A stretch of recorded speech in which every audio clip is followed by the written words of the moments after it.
नमस्कार। आज हम जैन एवं बौद्ध दर्शन से संबंधित यूपीएससी सीएससी प्रीलिम्स में 1995 टू 2025 जितने भी वैक्यूज आए हैं ना, यूपीएससी में क्वेश्चंस आए, उन पर हम चर्चा करते हैं। और साथ ही हम एक तो इनका आंसर्स भी देखेंगे, साथ ही हम ये देखेंगे कि इनका सॉल्यूशन और जो एनसीईआरटी में कितना क्या दिया हुआ है वो सब हम इस पे चर्चा करेंगे। ऑलमोस्ट कोशिश करेंगे कि ये क्वेश्चन सारे कवर हो जाएं यहीं से। चलो सबसे पहले हम चर्चा करते हैं। फर्स्ट क्वेश्चन ये आया था 1995 में, अणुव्रत सिद्धांत का प्रतिपादन किया था। तो अणुव्रत सिद्धांत है, ये किस संबंधित है? ये जैन धर्म संबंधित है। सेकंड क्वेश्चन आया था, एक्चुअली के क्वेश्चंस आते हैं तो हमें ये नहीं है कि क्वेश्चंस आए, क्वेश्चंस कई बार के दूसरे मतलब नेक्स्ट ईयर या फिर उससे नेक्स्ट ईयर फिर कभी भी क्वेश्चन फॉर्म में रिपीट भी होते हैं, ये है ना, रिपीटेशन भी देखने को मिलता है, या फिर किसी क्वेश्चंस के ऑप्शंस में मिल जाएंगे, इस तरीके से रिपीट होते रहते हैं। सेकंड ये था, मिलिंद पन्हो राजा मिलिंद और किस बौद्ध भिक्षुक के मध्य संवाद के रूप में है। ये बुक है मिलिंद पन्हो, है ना। तो ये नागसेन और राजा मिलिंद के मध्य हुआ था संवाद, तो वो इसका संग्रहण मिलिंद पन्हो में है ना, ठीक है। और फिर ये क्वेश्चन है, महायान बौद्ध धर्म में बोधिसत्व अवलोकितेश्वर को और किस अन्य नाम से जाना जाता है। तो एक्चुअली ये इतनी बार रिपीट हुआ ये वाला क्वेश्चन, मैं 2-3 बार तो मैं दिखा दूंगा इसमें, अभी 2025 तक में कई बार तो घुमा घुमा के देता है। अब जैसे बोधिसत्व है, उसको कई बार उन्होंने ये पूछा है कि कौन सी उससे शाखा से संबंधित है, कि हीनयान बौद्ध धर्म से संबंधित है कि महायान संबंधित है। तो अब यहीं से क्वेश्चन बन गया ना कि अब महायान बौद्ध धर्म से संबंधित है, क्या है? बोधिसत्व। कम से कम 4 बार क्वेश्चन आया ये ना। तो क्वेश्चन क्या था, महायान बौद्ध धर्म में बोधिसत्व अवलोकितेश्वर को और किस नाम से जाना जाता है? तो उसको जाना जाता है पद्मपाणि के नाम से, ठीक है। फिर यह है क्वेश्चन, यूनानी, कुषाण और शकों में से कई ने हिंदू धर्म के स्थान पर बौद्ध धर्म को क्यों अपनाया? मतलब बौद्ध धर्म को अपनाया क्योंकि जाति प्रथा से अभिभूत हिंदू धर्म की ओर वे आकर्षित, मतलब क्यों अपनाया था? तो इसका आंसर ये था कि जाति प्रथा से अभिभूत हिंदू धर्म की ओर वे आकर्षित नहीं हुए, मतलब कास्ट प्रथा थी ना हिंदू धर्म में, इस वजह से वो इतने आकर्षित नहीं हुए और बौद्ध धर्म को उन्होंने अपना लिया, ठीक है। फिर ये क्वेश्चन आता है, अष्टांग मार्ग की संकल्पना अंग है। ये है धर्मचक्र प्रवर्तन सूत्र की विषय वस्तु का, ठीक है। ये 1998 में पूछा गया है। फिर एक कथन वाला क्वेश्चन पूछा गया था कि जैन धर्म के अहिंसा पर बल ने कृषकों को जैन धर्म अपनाने को से रोका, ठीक है। तो ये तो सही है, तो इसका तो केंद्र बिंदु है अहिंसा, है ना।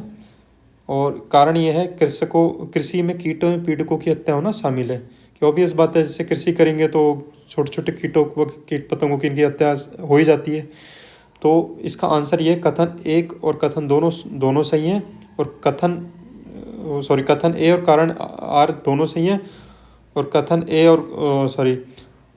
कारण आर कथन ए की व्याख्या भी करता है, ठीक है। मतलब इस तरीके से क्वेश्चन आते हैं। फिर एक क्वेश्चन आया, हर्ष के प्रयाग संसद आयोजित की थी, और सेकंड ये था, वह बौद्ध धर्म की केवल महायान शाखा को लोकप्रिय बनाना चाहता था। तो फिर ये क्वेश्चन आया था, कश्मीर में कनिष्क के शासनकाल में बौद्ध संगीति आयोजित हुई थी, जिसकी अध्यक्षता किसने करी थी? तो इसमें ये था, इसकी अध्यक्षता करी थी वासुमित्र ने। तो कई बार क्वेश्चन यहाँ से बन सकता है कि, है ना, कश्मीर में स्थान है ये, किसने? कनिष्क ने।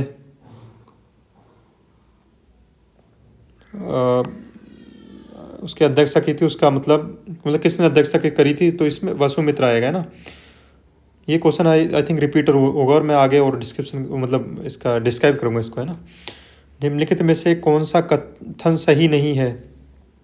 अब सही नहीं है तो ये देखना था।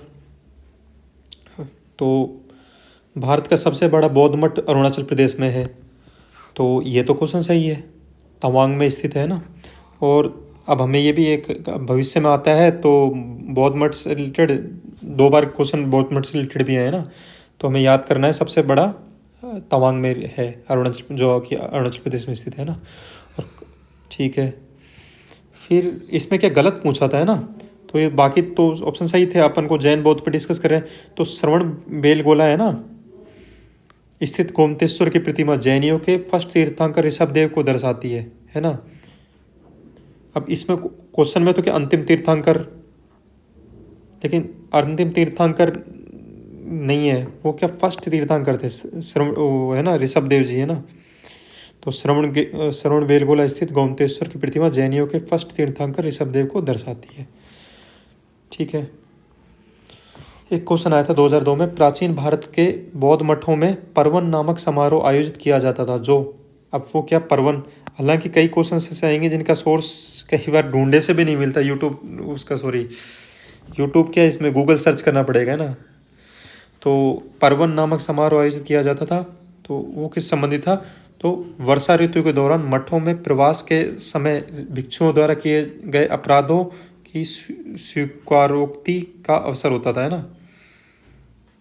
ठीक है, और ये है ना ये प्रवास वाला विहार संबंधित जहाँ रुकते थे वो निवास स्थान इनका विहार कहलाता था। और इस संबंधित क्वेश्चन दो बार आएगा। ठीक है, 2-3 बार दोबारा पूछ लिया, अभी मैं दिखा दूंगा आगे। तो यूपीएससी क्वेश्चन घुमा फिरा के आते हैं। ठीक है, फिर ये क्वेश्चन है गौतम, हाँ ये इम्पोर्टेंट क्वेश्चन है, मतलब कथन पे विचार करना है। वर्धमान महावीर की माता लिच्छवी के मुखिया चेतक की पुत्री थी। तो एक कथन ये था, तो ये तो गलत था, पुत्री नहीं थी, वो बहन थी है ना। ठीक है, सेकंड क्वेश्चन था गौतम बुद्ध की माता कौशल राजवंश की राजकुमारी थी।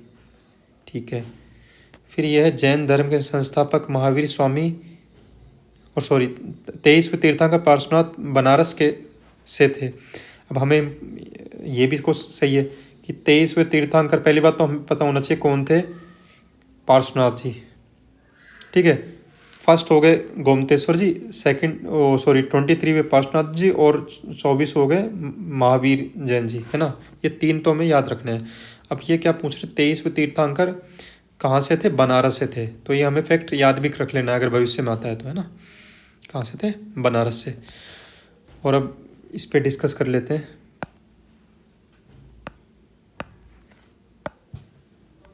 कि जैन धर्म के संस्थापक कौन थे, महावीर स्वामी जी है ना। उनके बचपन का नाम वर्धमान था, उनके पिता का नाम सिद्धार्थ था और माता त्रिशला थी, और वो लिच्छवी गणराज्य के मुखिया की बहन थी है ना। ठीक है, अब इसी तरीके से बौद्ध धर्म के संस्थापक कौन थे, गौतम बुद्ध।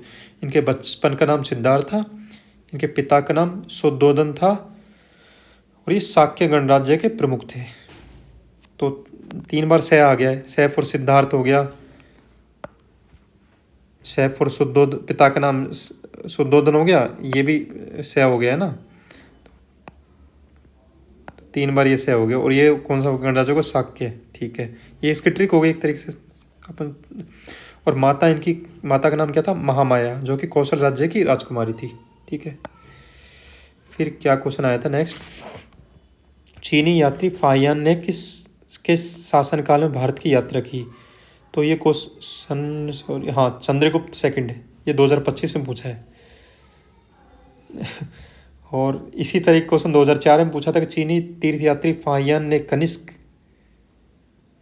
द्वारा आयोजित चतुर्थ महान बौद्ध परिषद में भाग लिया था। तो ऑब्वियस बात है 2004 में पूछ रहा हूँ, ये कहाँ 2025 पूछ लिया है ना, इसी साल पूछा है ये। तो 2004 वाला था, मैंने इसी जगह इसलिए अटैच किया है कि ये देखो कहाँ से कहाँ क्वेश्चन आया, 2004 में पूछा था है ना। तो देखो ये क्वेश्चन गलत हो गया, कहाँ ये चतुर्थ बौद्ध संगीति कनिष्क के टाइम पे हो रही है, कहाँ ये चंद्रगुप्त सेकंड की बात कर रहा है ना। तो मतलब सॉरी ये कहने का मतलब ये है कि फाहियान उस टाइम पे नहीं आया था, मतलब चीनी तीर्थयात्री फाहियान ने कनिष्क द्वारा आयोजित चतुर्थ महान बौद्ध परिषद में भाग लिया। तो ये तो गलत हो गया क्योंकि चीनी यात्री फाहियान तो चंद्रगुप्त सेकंड के टाइम पे आया था, और ये 2025 में यूपीएससी ने क्वेश्चन पूछा है। सेकंड क्वेश्चन क्या था, चीनी तीर्थयात्री हिंसुआंग हर्ष से मिला।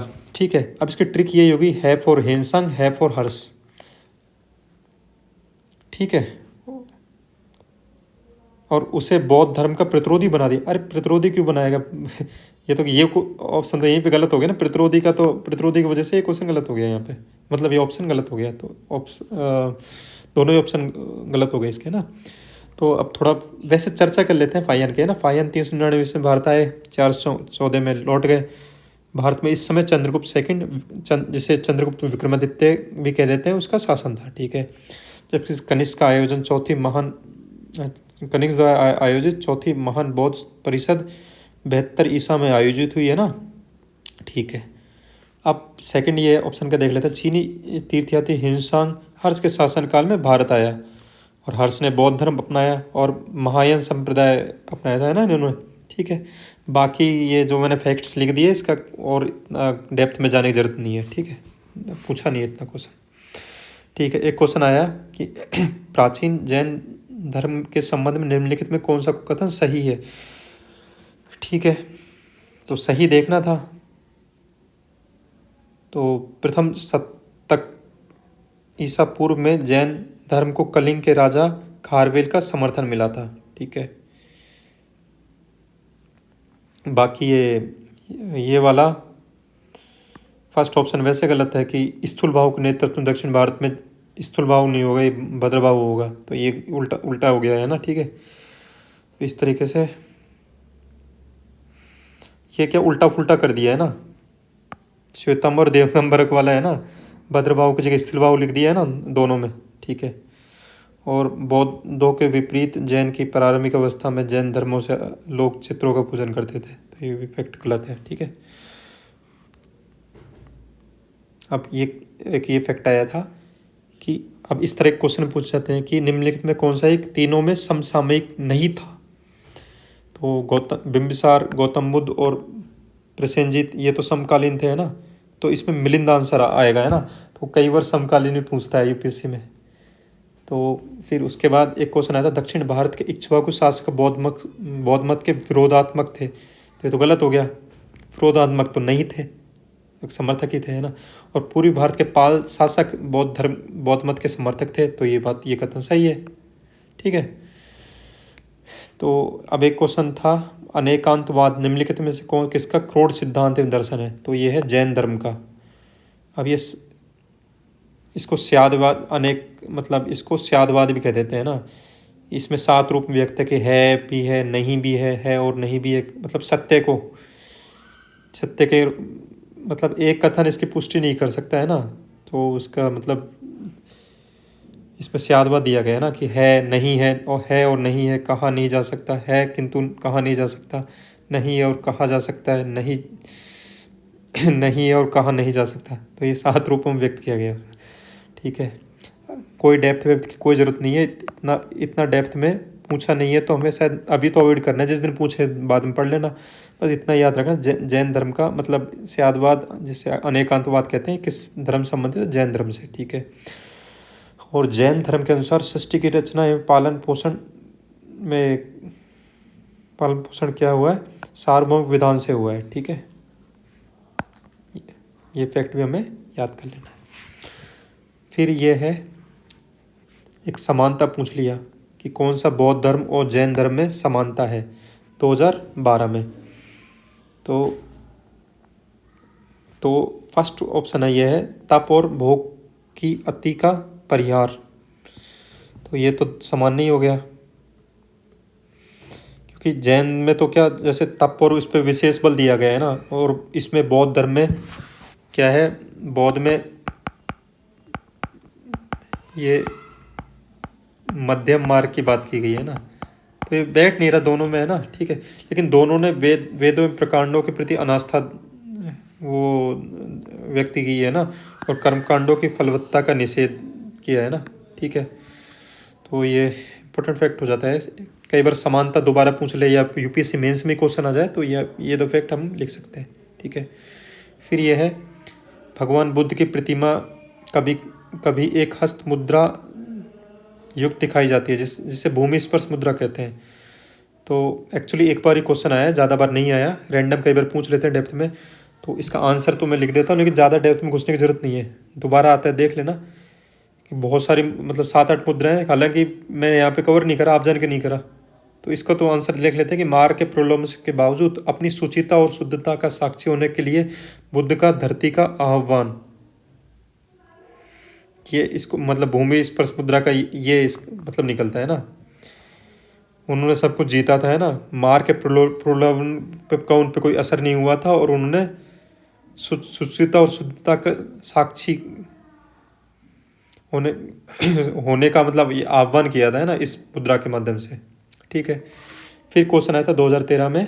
ये क्वेश्चन देखो एनसीईआरटी से भी कई क्वेश्चंस पूछे गए हैं, जैसे मैं दिखा दूंगा एनसीईआरटी अभी। तो कुछ शैलकृत बौद्ध गुफाओं को चैत्य कहते हैं, जबकि अन्य को विहार। दोनों में क्या अंतर है? तो चैत्य पूजा स्थल होता है, जबकि विहार बौद्ध भिक्षुओं का निवास स्थल। ठीक है, ये एनसीईआरटी से लिया गया है, बहुत सिंपल फैक्ट है। और फिर 2013 में क्या पूछा है कि जैन सिद्धांत के अनुरूप है, क्या है? कर्म को विनिष्ट करने का सुनिश्चित मार्ग तपश्चर्या है। ठीक है, मतलब तपस्या के माध्यम से कर्म विनिष्ट हो जाएंगे। ठीक है, प्रत्येक वस्तु में चाहे वे सूक्ष्मतम कण हो, आत्मा होती है।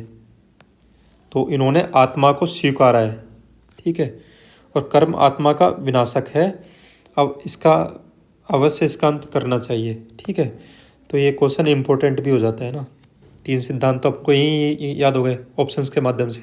ठीक है, अब ये क्वेश्चन मठ वाला, तो पहले तो एक बार पूछा था कि सबसे बड़ा मठ मतलब एक मठ अरुणाचल प्रदेश में स्थित है, भारत का, है ना। तो अब सेकंड क्वेश्चन मठ का यहाँ से आ रहा है ना, कि 3 स्थान दे दिए ना। एक तो टबो मठ, ये कहाँ स्थित है? स्पीति घाटी। फिर अलवी मंदिर संकुल, ये लद्दाख में स्थित है। अलवी लेह और लेह फॉर लद्दाख। ठीक है, और लहुत्सव लखांग मंदिर नको, ये जास्कर घाटी में नहीं है, ये है हिमाचल प्रदेश में। ठीक है, हालांकि 2 बार क्वेश्चन पूछा है, कम देखो पढ़ लेना इंपॉर्टेंट जो चीज़ें। और 3 ऑप्शंस तो अपन को याद ही हो गए, एक तो तवांग हो गया, है ना, तवांग हो गया अरुणाचल प्रदेश, टबो हो गया स्पीति, अलवी हो गया लद्दाख में, महोत्सव हो गया हिमाचल प्रदेश में। अगर 4 ऑप्शन में कभी भी दोबारा आते हैं तो इन कई बार ऑप्शन रिपीट होने की संभावना है, तो हम यहाँ से करेक्ट होने की संभावना बढ़ जाती है। और भी कुछ और पढ़ लेना, है ना। फिर क्या है, निम्नलिखित राज्यों में किसका संबंध बुद्ध के जीवन से था? एक्चुअली एनसीईआरटी में दिया गया है मैप, मैं उसको बाद में डिस्कस और करूँगा, है ना। तो फर्स्ट है अवंती, अवंती से नहीं है। सेकंड गंधार मूर्ति कला थी, जैसे शक और ये वो क्या इंडो ग्रीक शासक हुए थे ना, वहाँ पे शासन किया था, लेकिन बुद्ध के जीवन से संबंधित नहीं है। लेकिन कौशल जीवन संबंधित, और मगध ये जीवन संबंधित। कौशल में क्या हुआ था? जन्म कौशल राज्य के लुम्बिनी में हुआ बुद्ध का, है ना। ये इंपॉर्टेंट क्वेश्चन है, एनसीईआरटी में दिया गया है। और मगध के संबंधित है, बुद्ध का परिनिर्वाण मगध राज्य के कुशीनगर में हुआ, है ना। और इसके साथ साथ हम 2 ऑप्शन और पढ़ लेते हैं। प्रथम मतलब 2 चीज़ और याद कर लेते हैं कि प्रथम उपदेश सारनाथ में दिया और ज्ञान प्राप्ति बोध गया में हुई। ठीक है, फिर आते हैं सैद्धांतिक और सम्मितीय जैन धर्म के संप्रदाय थे। ठीक है, और सार्वस्तिवादियों की मान्यता थी कि, तो ये तो गलत हो गया ना। और सेकंड ये कि सार्वस्तिक मान्यता थी कि विषय के अवयव पूर्णतः क्षणिक नहीं है, अपितु अव्यक्त रूप में सदैव विद्यमान रहते हैं। एक्चुअली संप्रदाय वाला ये मैंने अलग से कवर किया है लास्ट में, है ना।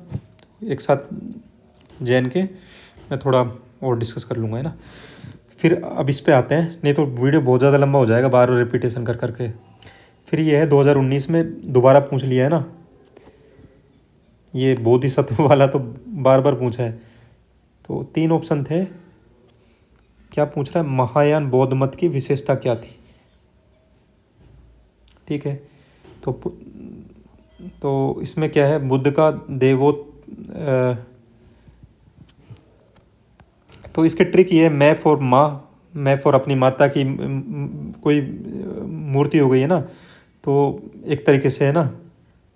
तो ये हो गया मूर्ति इसकी ट्रिक हो गई है ना। तो इसमें भी क्या था, इसमें भी क्या मूर्ति उपासना अनुष्ठान इसमें शामिल है ना। महायान उसमें बुद्ध का देवत्वारोपण भी इसमें कंसिडर किया गया और बोधिसत्व के पथ पर चलना भी इसमें शामिल है। ये इंपॉर्टेंट क्वेश्चन है। और ये था 2020 में। पारमिता शब्द का सही विवरण निम्नलिखित में कौन सा है। तो ये भी एक्चुअली इनडायरेक्ट रूप से बोधिसत्व से पूछ लिया, डेप्थ में पूछ लिया, हालांकि एनसीईआरटी में शायद मेंशन नहीं है ये। तो परिपूर्णता जिनकी प्राप्ति से बोधिसत्व पथ प्रशस्त हुआ। ठीक है, ये इसके आंसर था। तो बोधिसत्व तो ऑप्शन में आंसर में बहुत बार आ रहा है। ठीक है, महायान, बौद्ध मत, इस तरीके से लगभग 4-5 बार पूछ लिया है। फिर 2020 में क्या था, क्या है, स्थाविरवाद। एक सेकंड, सॉरी।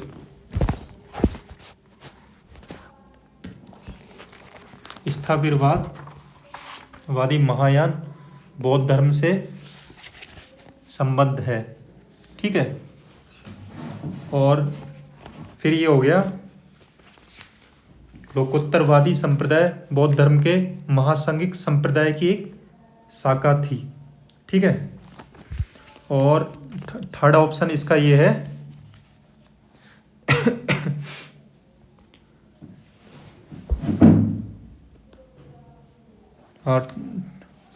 थर्ड ये है महासंघिकों द्वारा बुद्ध के देवत्वारोपण ने महायान बौद्ध को प्रोत्साहित किया, है ना। अब इम्पोर्टेंट चीज़ ये है कि हमें आंसर से मतलब नहीं है, हमें इसको देखो कि 2019 में क्वेश्चन क्या आया था और 20 में क्या क्वेश्चन आया था। मतलब ऑप्शन भी बुद्ध का देवोत्रोपण, मतलब यहाँ से ये वर्ड भी मतलब उठा लिया, हालांकि, है ना। तो उसमें क्या बात की गई थी, तो क्या ऑप्शंस की समानता देखो आप, तो है ना, महायान, यहाँ महायान आया है ना, तो इसमें रिलेशन भी कितना, मतलब एक, इसलिए एनालिसिस करना ज़रूरी होता है, क्वेश्चंस को एनालिसिस करना, है ना, इसलिए ज़रूरी होता है कि इसमें क्या आंसर से कुछ नहीं होता। कई बार क्या क्वेश्चंस रिपीट हो जाते हैं, as it is question repeat हो जाते हैं ना। फिर इसके बाद हम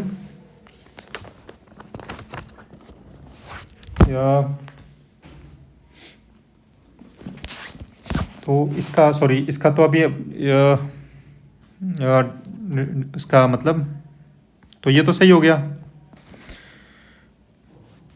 ये भी सही हो गया, और ये फैक्ट ये गलत है। ठीक है, मैं आगे और डिस्क्राइब कर दूंगा, है ना, इनको। फिर ये क्वेश्चन आया था, क्योंकि क्या पीछे डिस्क्राइब करे मैंने, है ना, इनको थोड़ा बहुत एक जगह शॉर्ट में सारे लिख दिए, जैन और बौद्ध के, है ना, 2-4 लाइनों के लास्ट में। फिर ये है कौन सा युग्म सही है, इसमें परिव्राजक,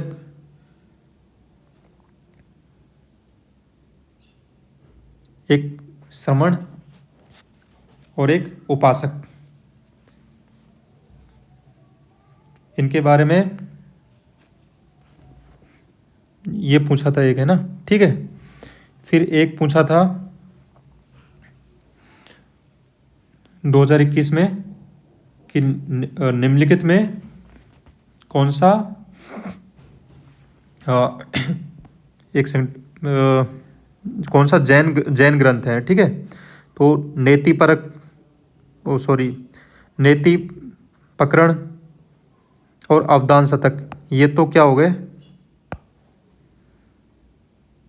ये तो हो गए बौद्ध ग्रंथ, और परिशिष्ट पर्वन और त्रिषष्ठी लक्षण महापुराण, ये जैन ग्रंथ हो गए। ठीक है,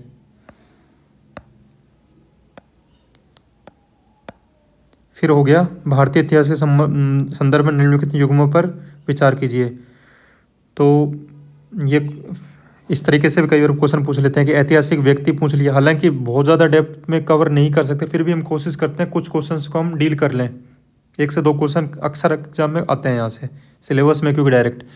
तो आर्यदेव है, तो ये तो महायान बौद्ध शाखा से संबंधित है ना, ठीक है। लेकिन दिगनाथ है, ये बौद्ध विद्वान थे, और नाथ मुनि ये वैष्णव विद्वान थे, ठीक है। मुझे लगता है मतलब कई क्वेश्चन अपन नहीं कर पाएंगे, लेकिन कुछ क्वेश्चंस को जरूर कर लेंगे। इन ऑप्शंस के माध्यम से हमको याद ऑप्शंस मतलब एग्जाम में दोबारा आते हैं तो सही हो जाएंगे। फिर ये क्वेश्चन आया 2023 में, आत्मा केवल जंतु और पादप जीवन की संपदा नहीं है, बल्कि शिलाओं, प्रवाहित जलधारा और अन्य अनेक प्राकृतिक वस्तुओं की भी है। उन्हें अन्य धार्मिक संप्रदाय जीवित नहीं मानते। कौन से संप्रदाय को प्रतिबिंबित करता है कथन? तो ये भाई जैन संप्रदाय संबंधित है। इसी वजह से तो खेती वगैरह भी नहीं करते, कई सारी मतलब कृषि कार्य की जीव हत्या होती है, तो इस वजह से मतलब ये लोग कृषि कार्य में भी नहीं वो होते, क्योंकि सभी जगह ये मतलब ये कंप्लीट हो रहा है ना, ये उससे शायद रिपीट भी हुआ है, इम्पोर्टेंट भी है ये, है ना, ठीक है। अब ये था एक बेसनगर भजा सितवासन, तो सितनवासन ये क्या जैन मंदिर गुफा कहाँ पे? ये तमिलनाडु में स्थित है। भाजा है, ये बौद्ध गुफा मंदिर है, ये महाराष्ट्र में स्थित है। और बेसनगर है, तो बेसनगर है, बे फॉर विष्णु, तो बेसनगर है ना, तो विष्णु को समर्पित यहाँ मंदिर है यहाँ पे, है ना। ये कहाँ स्थित है? विदिशा मध्य प्रदेश में स्थित है। अब 2024 में एक क्वेश्चन आया था, संघभूति एक भारतीय महान बौद्ध भिक्षुक थे, है ना। इन्होंने चीन की यात्रा की। कौन थे? संघभूति। तो इन्होंने किस भाष्य के लेखक थे? तो इन्होंने क्या लिखा है? प्रज्ञा पारामिता सूत्र लिखा है ना, ठीक है। और एक क्वेश्चन आ गया, बुद्ध के प्राचीन नाम। अब इसमें क्या है, 2 ऑप्शन तो बुद्ध के दिए हैं, एक जैन का दे दिया, तो हमें इनके नाम भी जान लेने जरूरी हैं। तो बुद्ध के प्राचीन नाम है शाक्य मुनि हो गया, तथागत हो गया, सिद्धार्थ हो गया। वही महावीर के नाम है नयापुत, मुनि, समाना, निगंठ, निगंता, निरपुत, अरिहंत, जिन या विजेता, जितेंद्रिय, केवलिन, ठीक है। 1-2 क्वेश्चन और रह गए थे, ठीक है। फिर इसके बाद हम एनसीईआरटी थोड़ा देख लेंगे। तो इस तरीके, अब 2023 में क्या पूछा, धान्य कटक जो महासंघिकों के अधीन एक प्रमुख बौद्ध केंद्र के रूप में समृद्ध हुआ, किस एक क्षेत्र में स्थित है? तो ये आंध्र क्षेत्र में स्थित था, ठीक है। और निम्नलिखित कथन में विचार कीजिए। अब स्तूप वाले के रिपीट हुआ है, स्तूप की संकल्पना मूलतः बौद्ध संकल्पना है, तो ये क्वेश्चन गलत हो गया। 2023 में आया था ये, है ना। स्तूप आमतौर पर अवशेषों का निक्षेपागार होता था, ये सही है भाई। अवशेष ही तो रखे जाते थे इनमें। और बौद्ध परंपरा में स्तूप एक संकल्प अर्पित या स्मारक संरचना होती थी, ठीक है। अब नेक्स्ट क्वेश्चन ये है, 2 क्वेश्चन क्या है छूट गए थे तो मैं यहाँ पे लिख दिए। पूर्व मध्यकाल में भारत में बौद्ध धर्म में गिरावट क्यों आई? उसका कारण था, बुद्ध उस समय तक विष्णु के अवतारों में से एक माने जाते थे और इस तरह वैष्णव धर्म का हिस्सा बन गए। इस वजह से बौद्ध धर्म में पूर्व मध्यकाल में गिरावट आई। कई बार ये फैक्ट्स हमें यूपीएससी मेंस वगैरह में भी लिखने में मदद करते हैं, ठीक है। अब पुनः 2016 में एक क्वेश्चन आया था, बोधिसत्व बौद्ध मत के किस संप्रदाय? हीनियन संप्रदाय के केंद्रीय संकल्पना थे, तो ये गलत है, वो तो महायान संबंधित है। और बोधिसत्व अपने प्रबोध के मार्ग पर बढ़ता हुआ करुणामय है, ठीक है, ये तो सही है वो। और बोधिसत्व समस्त सचेतन प्राणियों को उनके प्रबोध के मार्ग पर चलाने में सहायता करने के लिए स्वयं ही निर्वाण प्राप्ति विलंबित करता है। तो ये तो सॉल्यूशन हो गया। अब कोई किसी का मन में शंका नहीं होगी कि भाई बोधिसत्व का कौन है, क्या है। तो बोधिसत्व वो है कि वो समस्त आप भाई खुद का निर्वाण नहीं करके मतलब खुद के प्रबोध के मार्ग पर तो बढ़ ही रहा है, ठीक है।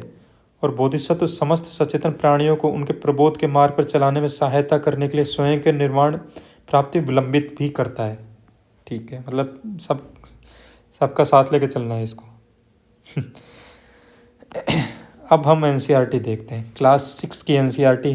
अब इनसे कहाँ से क्या फैक्ट्स, अब इतने सारे अपने क्वेश्चंस देख लिए, अब एनसीईआरटी देखते हैं, क्लास 6 और क्लास 12 की एनसीईआरटी, ठीक है। बौद्ध धर्म के संस्थापक कौन?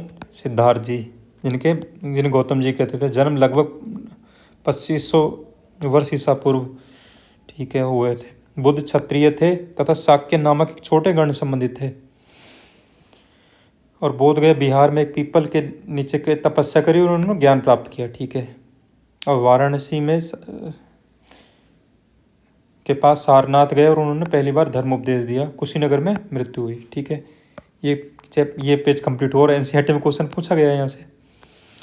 और बुद्ध ने क्या शिक्षा दी थी? बुद्ध ने शिक्षा दी कि जीवन कष्टों और दुखों से भरा हुआ है और ऐसी हमारी इच्छा और लालसाएं के कारण होता है जो कभी पूरी नहीं हो सकती है ना।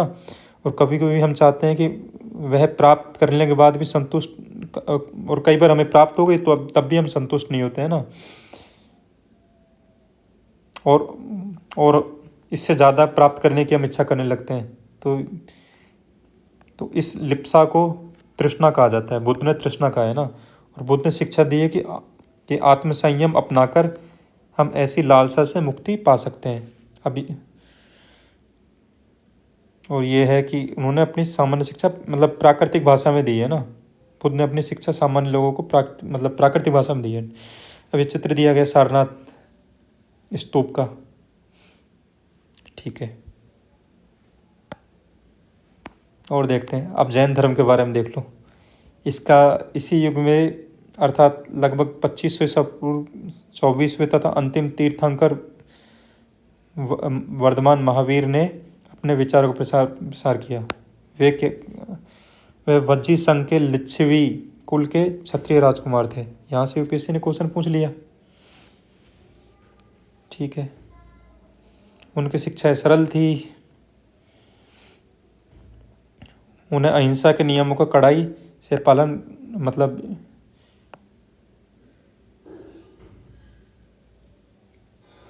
उनकी शिक्षा सरल थी। सत्य जानने की इच्छा रखने वाले प्रत्येक स्त्री व पुरुष को अपना घर छोड़ देना चाहिए। उन्हें अहिंसा के नियमों का कड़ाई से पालन करना चाहिए, अर्थात किसी भी जीव को न तो कष्ट देना चाहिए और न ही उसकी हत्या करनी चाहिए। इन्होंने कहा है सभी जीव जीना चाहते हैं और अपनी शिक्षा प्राकृत में दी है, ठीक है। और जैन नाम से जाने वाले महावीर अनुयायियों को भोजन के लिए भिक्षा मांगकर सादा जीवन बिताने होता था, है ना। उन्हें पूरी तरह से ईमानदार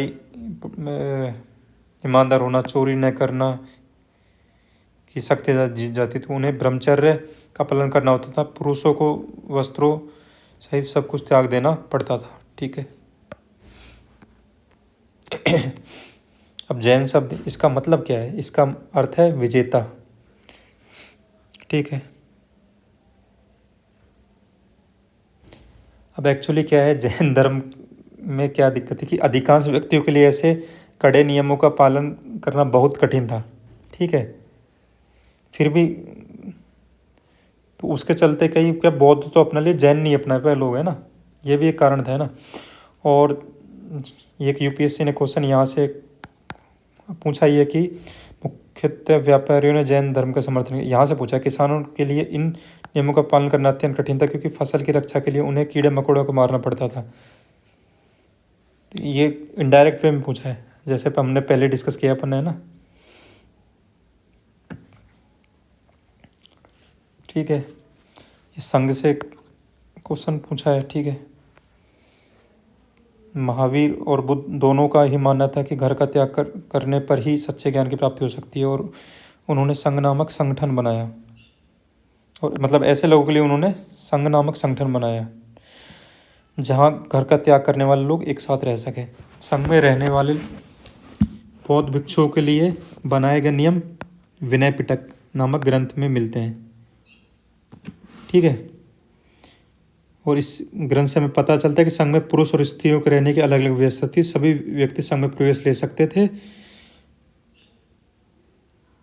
और बच्चे अगर प्रवेश लेते थे तो उन्हें अपने माता पिता, दासों या स्वामी से मतलब परमिशन लेनी होती थी, है ना। राजा के काम करने वाले लोगों को राजा से और कर्जदारों को अपने देनदारों से परमिशन लेनी पड़ती थी। एक स्त्री को इसके लिए अपने पति से परमिशन लेनी पड़ती थी, ठीक है। संघ में प्रवेश करने वाले स्त्री पुरुष बहुत मतलब कॉमन साधारण जीवन बिताते थे, है ना, और अधिकांश समय अपना ध्यान में व्यतीत करते थे। ये एक्चुअली यूपीएससी मेंस के लिए भी इम्पोर्टेंट है, कभी ना कभी आ टपक सकता है यहाँ से क्वेश्चंस, और ऐसे राइटिंग में भी हम इसका यूज कर सकते हैं सारे इफेक्ट्स का। और ये क्या है ना, और ये लोग संघ में प्रवेश करने वाले लोग भिक्षा मांगते थे, ना, यही कारण है कि भिक्षु और भिक्षुणी कहा जाता था वे, है ना, ठीक है। फिर अब ये क्वेश्चन आ जाएगा विहार, नेक्स्ट पेज वाला। ये तो क्वेश्चन पूछा है यूपीएससी में, विहार निवास स्थान कहते थे। अब एक एग्जाम्पल भी दिया गया है ना, कार्ले वर्तमान महाराष्ट्र में स्थित एक गुफा है, भिक्खु भिक्खुणी इस शरण स्थल में रहकर ध्यान किया करते थे, ये फिगर में है। विहार में है ना, जैन और बौद्ध भिक्खु पूरे वर्ष एक स्थान से दूसरे स्थान घूमकर उपदेश देते थे, है ना। और वर्षा ऋतु में बारिश के टाइम पे, है ना, यात्रा तो ऑब्वियस से बात कठिन हो जाती थी, तो यहाँ पे ये लोग निवास करते थे, ठीक है।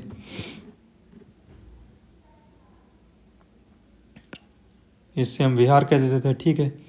पहले ये लकड़ियों के बनते थे, बाद में ईंट वगैरह के बनने लग गए ना, ठीक है।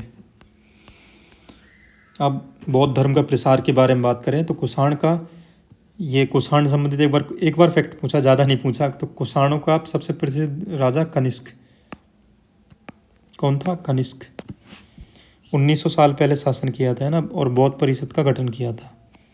ये क्वेश्चन एक बार पूछा है।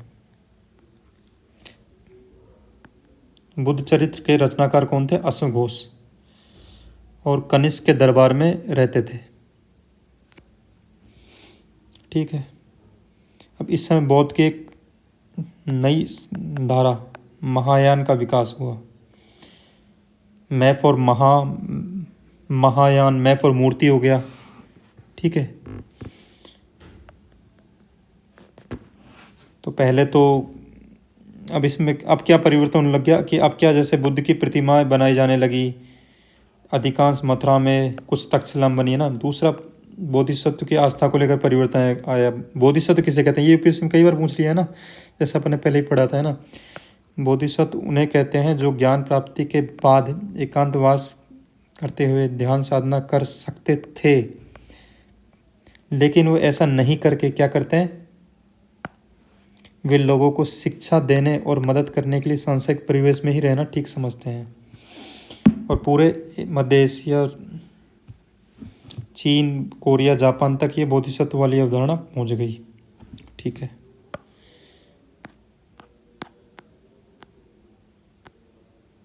अब ये तो मथुरा वाली है ना, मथुरा, और ये तक्षशिला। कई बार क्वेश्चन मूर्ति कला संबंधित आ जाए ना, तो यहाँ से हम देख सकते हैं कि ये आभा मंडल एक्चुअली क्या, ये इस पर इंडो यूनान का असर था, इधर का है ना, यूनानी शासक।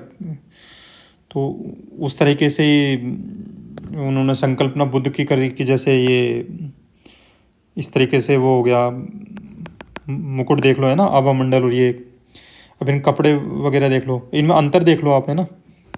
ये कपड़ों को मतलब, और इस तरीके से ये कई बार पूछ ले तो हम एक दो पॉइंट ऑब्वियस अपने आप मन से लिख दें इस फिगर को याद करके ही, हालांकि अभी तक पूछा नहीं गया है प्रीलिम्स में। तो हाँ, ये कहाँ पे पहुँच गए थे, यहाँ हो गया है ना। कुछ फैक्ट्स सरसर नज़र से, एक क्वेश्चन ये यूपीएससी में पूछा था, बताऊँ क्या पूछा था, कि फायान, हेनसोंग, इत्सिंग और स्वेनतांग, इत्सिंग। और इस तरीके से पूछा था। तो इस तरीके से ये है कि चीनी बौद्ध तीर्थयात्री फा सियन काफ़ी प्रसिद्ध है, जो 1600 वर्ष पहले आया है। सबसे पहले कौन आया? ये आया है ना। उसके बाद स्वेन त्यांग आया 1400 ईस्वी सन में। उसके बाद इत्सिंग आया, मतलब इनके 50 साल बाद। तो बस इतना ही था इसमें। एक सांची के स्तूप का फिगर है ये 12th की एनसीईआरटी स्टार्ट हो गई है ना। दोनों एनसीईआरटी कवर कर लेते हैं। क्लास 11th 6 की तो होगी, 12th का कुछ फटाफट देख लेते हैं 2-5 मिनट में। तो इनमें से अब ये महावीर और इन्होंने क्या किया था, वेदों के प्रभुत्व पर क्वेश्चन उठा दिए थे। इन्होंने, महावीर ने और बुद्ध ने इन्होंने माना कि जीवन के दुखों से मुक्ति का प्रयास हर व्यक्ति स्वयं कर सकता है। यह समझ ब्राह्मणवाद से बिल्कुल भिन्न थी। ठीक है। और क्या है,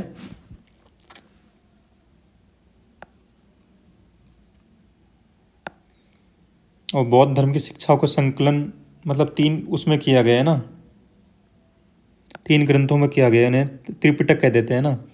तो ये हो गया, एक तो हो गया विनय पिटक, दूसरा हो सूत पिटक, तीसरा हो गया अधिधम्म पिटक। तो ट्रिक ये हो गई विनय, नियम 1 2 3 1 2 3। ठीक है। सैफ और शिक्षा, सैफ और सुत, और धम्म दर्शन। तो obvious बात है। तो अब अभिधम्म पिटक में दर्शन संबंधित है। तो कई बार पूछ ले तो यहाँ से डील हो जाएगा ये वाला, है ना। इतना ही है इस वाले पेज में। फिर ये जैन धर्म के बारे में कुछ बातें की गई है कि जैन धर्म की सबसे महत्वपूर्ण अवधारणा थी कि संपूर्ण विश्व प्राणवान है। ठीक है। यूपीएससी में यहाँ से क्वेश्चन पूछा हुआ है। क्वेश्चन यूपीएससी में ना, उन्होंने माना कि पत्थर, चट्टान, जल में भी जीवन होता है। जीवों के प्रति अहिंसा, खासकर इंसान, जानवरों, पेड़ पौधों और कीड़े मकोड़ों को न मारना जैन दर्शन का केंद्र बिंदु है। ठीक है। जैन मान्यता के अनुसार जन्म और पुनर्जन्म का चक्र कर्म के द्वारा ही निर्धारित है। कर्म के चक्र से मुक्ति के लिए त्याग और तपस्या की जरूरत है। संसार के त्याग से ही संभव है। 5 नियम बनाए इन्होंने, है ना, इसके लिए। जैन पंचव्रत है ना, हत्या नहीं करना, चोरी नहीं करना, झूठ नहीं बोला, ब्रह्मचर्य, मृषा और धन संग्रह नहीं करना। अब एक्चुअली ये ब्रह्मचर्य है ना, तो श्वेतांबर और दिगंबर में बस यही मतलब श्वेतांबर और दिगंबर में यह मुख्य अंतर है कि वो दिगंबर है ना, वे ब्रह्मचर्य का पालन करते हैं, श्वेतांबर नहीं पालन करते। वो 4 नियम का पालन करते हैं, बाकी दिगंबर 5 नियम का पालन करते हैं अर्थात, है ना। ठीक है। और कई बार पूछ ले उत्तराध्ययन सूत्र, तो ये किसका ग्रंथ है? जैन उसका धर्म का, है ना। अब बौद्ध धर्म के बारे में कर लेते हैं ना। सिद्धार्थ शाक्य, सैफ और सिद्धार्थ, सैफ और शाक्य, गौतम बुद्ध का है ना बचपन का नाम। शाक्य उसे कबीले के सरदार के बेटे थे ना। ठीक है।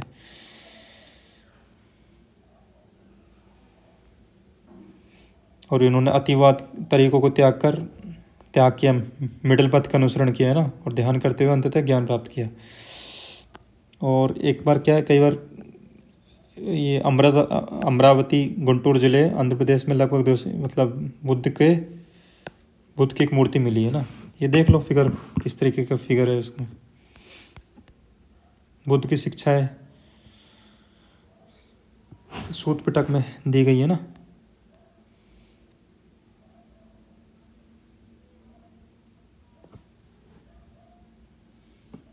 और मध्यम मार्ग अपनाकर व्यक्ति मुक्ति पा सकता है।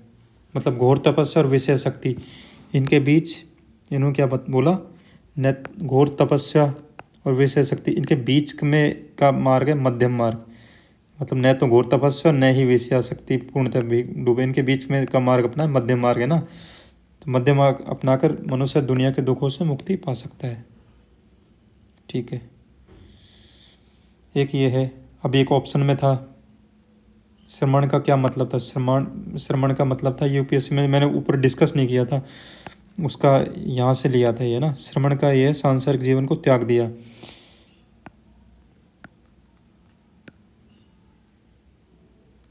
एक कथन आया था इसका, मतलब ऑप्शन था और उसका मतलब पूछा था। ठीक है। अब बुद्ध ने जन्म मृत्यु के चक्र से मुक्ति, आत्मज्ञान और निर्वाण के लिए व्यक्ति केंद्रित हस्तक्षेप और सम्यक कर्म की संकल्पना दी। अब निर्वाण का क्या मतलब है, ये यूपीएससी में क्वेश्चन पूछा है। निर्वाण का मतलब है अहम और इच्छा का खत्म हो जाना ही निर्वाण है। और उन्होंने लिखा है कि तुम सब अपने लिए खुद ही ज्योति बनो। ठीक है, क्योंकि तुम्हें खुद ही अपनी मुक्ति का रास्ता ढूंढना है। ठीक है। अब इस संघ का अपन ने पहले ही डिस्कस कर लिया था छठी के एनसीईआरटी में, थोड़ा सा और देख लेते हैं। संघ की स्थापना, ठीक है, और शुरू में सिर्फ पुरुष ही थे, बाद में महिलाओं को एंट्री मिल गई। ठीक है। फर्स्ट एंट्री करने वाली महाप्रजापति गौतमी संघ में आने वाली प्रथम भिक्षुणी थी, है ना। कई स्त्रियां जो संघ में आई वे धम्म की उपदेशिका बन गई, वे आगे चलकर थेरी बनी, है ना। महिला जिन्होंने निर्वाण प्राप्त, थेरी का मतलब ये है जिन्होंने निर्वाण प्राप्त कर लिया हो। ठीक है। यहाँ से क्वेश्चन बनने की दोबारा मेरे को संभावना लग रही है इस वाले पैराग्राफ से, दोबारा देख लेना। निर्वाण से तो पूछ ही लिया, संघ से पूछ ही लिया, छठी के एनसीईआरटी से मानो, यहाँ से मानो, दोबारा आने का चांसेस यहाँ से बन रहा है। अब एक चैत्य के बारे में, चैत्य विहार के बारे में पूछा था। चैत्य क्या है? शवदाह के बाद शरीर के कुछ अवशेष टीलों पर सुरक्षित रहते थे। अंतिम संस्कार जुड़े हुए ये टीले चैत्य के रूप में जाने जाते थे। एक ये था, क्या है फैक्ट, बुद्ध ने जन्म कहाँ लिया? लुम्बिनी में। एक ये यहाँ से क्वेश्चन देखो, महत्वपूर्ण बौद्ध स्थल। ठीक है। कुशीनगर, लुम्बिनी कहाँ है? नेपाल में। कुशीनगर यूपी, बोध गया बराबर बिहार में हो गया।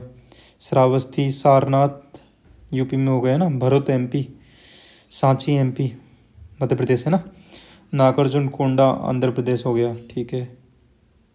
अमरावती आंध्र प्रदेश हो गया। फिर नासिक, कार्ले, जुन्नार ये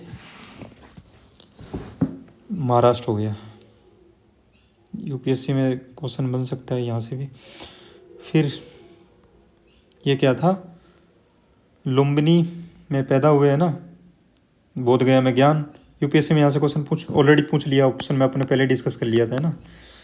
प्रथम उपदेश सारनाथ में और निब्बान कुशीनगर में। ठीक है। अशोक ने लुम्बिनी की अपनी यात्रा में एक स्तंभ भी बनाया। ठीक है। अब स्तूप के बारे में पढ़ लो भाई, यूपीएससी में मेंस में भी क्वेश्चन आने की प्रबल संभावना है यहाँ से। स्तूप क्यों बनाए जाते हैं? तो बुद्ध से जुड़े कुछ अवशेष, जैसे उनकी अस्थियां या उनके द्वारा प्रयुक्त सामान गाड़ दिए गए थे, इन टीलों को स्तूप कहते थे। ठीक है। स्तूप बन, या यूपीएससी 2023 में यहाँ से क्वेश्चन पूछ लिया है। स्तूप बनाने की परंपरा बुद्ध से पहले की रही होगी, क्योंकि लेकिन वह बौद्ध धर्म से जुड़ गई। मतलब से पहले से की, मतलब बुद्ध परंपरा से पहले की भी थी। ये यूपीएससी 2023 का क्वेश्चन है।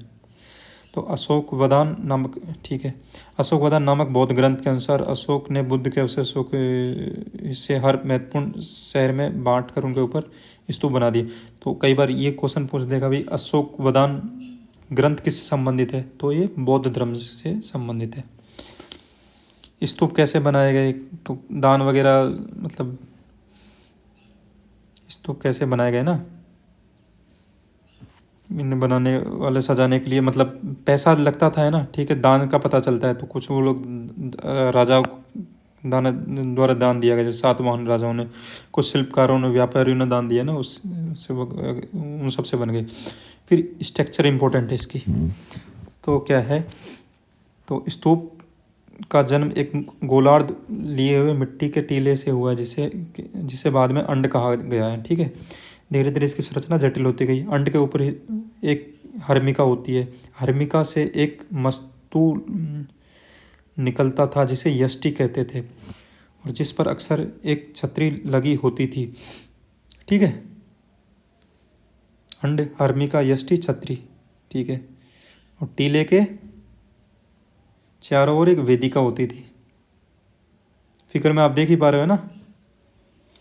अब एग्जाम्पल सांची का स्तूप भरत के ले लो, है ना।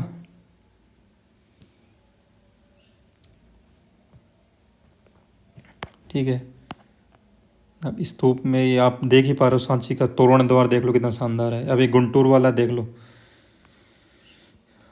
मतलब सांची का ये तोरण द्वार देख लो, है ना, कितना भव्य है। एक मूर्ति कला देख लो, है ना।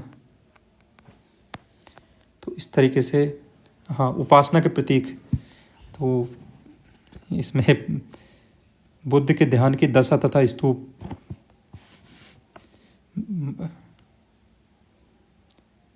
महापरिनिब्बाण के प्रतीक बन गए ना। चक्र का भी प्रतीक के रूप में प्राय इस्तेमाल किया गया। ये फिगर्स में आप देख लो, है ना, पढ़ लेना, देख लेना।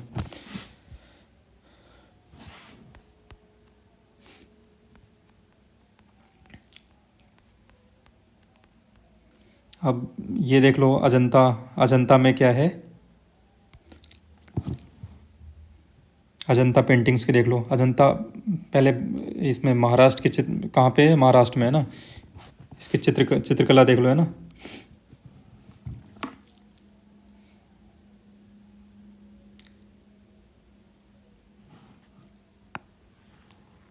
अब ये गजलक्ष्मी की है 4.19 में, ना, गजलक्ष्मी की हाथी है, महिला की मूर्ति है ना। ठीक है, गजलक्ष्मी सौभाग्य देने वाली देवी थी जिन्हें प्राय हाथियों के साथ जोड़ा गया। सर्पों को भी दिखाया गया कई स्तंभों पे, जैसे यहाँ सांची में दिखाया गया सर्प। ठीक है, और महायान बौद्ध मत का विकास। ठीक है, तो प्रारंभिक बौद्ध मत में निब्बान के लिए व्यक्तिगत प्रयासों को विशेष महत्व दिए गए, लेकिन धीरे धीरे मुक्तिदाता की कल्पना उभरने लगी। बोधिसत्व की अवधारणा आ गई, है ना। अपन पहले ही पढ़ चुके हैं बोधिसत्व के बारे में, है ना। बोधिसत्व को परम करुणा में जीव माना जाता है। एक सेक्ट लाइन NCERT से कॉपी पेस्ट होती है बहुत बार, तो करुणा में जीव माना जाता है, जो UPSC क्वेश्चंस में यहाँ से एग्जैक्ट लाइन पूछी गई है। जो सत्कर्मों के पुण्य कमाते थे, पुण्य का प्रयोग दुनिया के दुखों को छोड़ देने के लिए तथा निब्बान प्राप्ति के लिए नहीं करते थे, बल्कि दूसरों की सहायता करने के लिए करते थे। फिर ये हीनयान आ गई। हीनयान बौद्ध परंपरा के समर्थकों को, महायान के अनुयायी दूसरी बौद्ध परंपरा के समर्थकों को हीनयान के अनुयायी हो गए, है ना। ये ठीक है, अब ये एक बराबर का चित्र देख लो, है ना। ये बिहार में है ना। ठीक है, कई बार क्वेश्चन पूछ लेता, 3री सदी ईसा पूर्व की, है ना।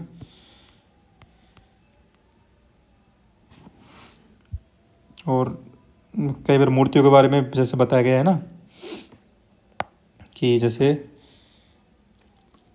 ईसा से 200 साल पहले भारतीय यूनानी शासकों ने राज्य बनाए थे। यूनानी मूर्तियों से काफ़ी मिलती जुलती है ना ये मूर्तियाँ। तो वे अपन ने पहले डिस्कस कर ही लिया है ना। गंधार की कपड़े और केश विन्यास, इनके बारे में अपन ने थोड़ी देर पहले डिस्कस किया ही था। ठीक है, तो ये NCERT से कवर हो जाता है। अब थोड़ा बहुत और देख लो। जैन धर्म, वेदों की सत्ता को नकारा, आत्मा के अस्तित्व में विश्वास, 24 तीर्थंकर, ये अपन पढ़ लिए, कवर हो चुके हैं। ठीक है, इसके दिगंबर शाखा के उप संप्रदाय देख लो, तारणपंथी, बीसपंथी। ठीक है, श्वेतांबर के, यहाँ से कई बार एक बार पूछा था, स्थानकवासी, है ना, जैसे मैंने कहा था कि बाद में डिस्कस करूँगा। तो नकवासी और ये डेरावासी और तेरापंथी। स्थानकवासी तो ये थे कि मंदिर में संतों की मूर्ति पूजा करते थे, संतों की मूर्ति के करते थे, वैसे नहीं करते थे। और डेरावासी ये थे जो मूर्ति पूजक थे, और तेरापंथी भी संतों की मूर्ति की पूजा करते थे। श्वेतांबर में वही हो गए, श्वेत कपड़े पहनना और वस्त्र धारण करना, महिलाएं भी। बाकी दिगंबर में पुरुष, श्वेतांबर सैफ और स्थूल बाहु प्रतिपादक थे, और दैव, और वहीं दिगंबर में क्या हो गए, भद्र बाहु प्रतिपादक हुए। ये मगध से कर्नाटक चले गए थे। ठीक है, पांचों के नियमों को पालन किया, वस्त्र धारण करते नहीं थे ये। ठीक है, महिलाएं तीर्थंकर इनमें नहीं होती थी। मोटा मोटी यही है, त्रिरत्न की अनुसरण किया है ना इन्होंने। सम्यक दर्शन, सम्यक ज्ञान, सम्यक चरित्र, ठीक है। और ये बौद्ध धर्म का देख लो, इस बुद्ध के प्रस्थान के बाद दो शाखाओं में बट गया।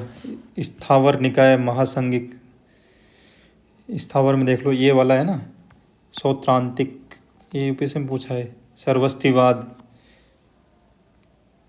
और पढ़ लो, सम्मितिक, सन्नागरिका, भद्राय यानिका, धर्मोत्री, संक्रांतिक। एक्चुअली नाम, केवल ओनली नाम पूछा है, कोई डिस्क्रिप्शन नहीं, कुछ नहीं कि ये किससे संबंधित है, ठीक है। और एक ये हीनयान हो गया। महायान बहुत बार पढ़ ही लिया। हीनयान क्या थे? रूढ़िवादी थे, बुद्ध की मूर्ति पूजा और चित्र पूजा में विश्वास नहीं करते थे। और एक ये था लास्ट में वज्रयान, तांत्रिक, हिंदू धर्म से प्रभावित था, तांत्रिक अनुष्ठान करते थे, ठीक है।